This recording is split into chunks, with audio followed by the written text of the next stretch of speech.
95 આપણે 18 વર્ષે એક થઈ ભય ભૂખ ભ્રષ્ટાચાર નાબૂદ કરવા ભાજપનું બી વાવ્યું, બધાએ લોહી પરસેવાના ટીપે સિંચીને એને વટવૃક્ષ બનાવ્યું. પટેલિયા બાપુ બે બળે ચીડા હરક પદુડા, ભાજપના બીને દરરોજ ઉઠીને 10 ડોલ પાણી પાયું કે આ જલ્દી ઝાડ મોટું થાય ને ભર ઉનાળે છાયો મળશે. 15માં અમારે અખતરો કરવાનો થયો ને ત્યારે ખબર પડી કે વાહા ફાટી ગયા. આજ ભાજપના નેતાઓ, એની સરકાર, એની સૂચનાથી એની પોલીસે અમારી માબેન દીકરીઓને મારીને લોટ બાંધી દીધો. હે એના શિયળની લાજ બચાવવા માટે બોર જેવડા આહું પડે દડ એના આહુડાયાના અહંકારને ઉગાડી ન હોયગા.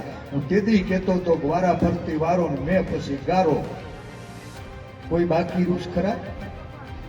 બધા જ સમાજનો એક પછી એક વારો આવી ગયો. બાપુ બચ્યા હતા.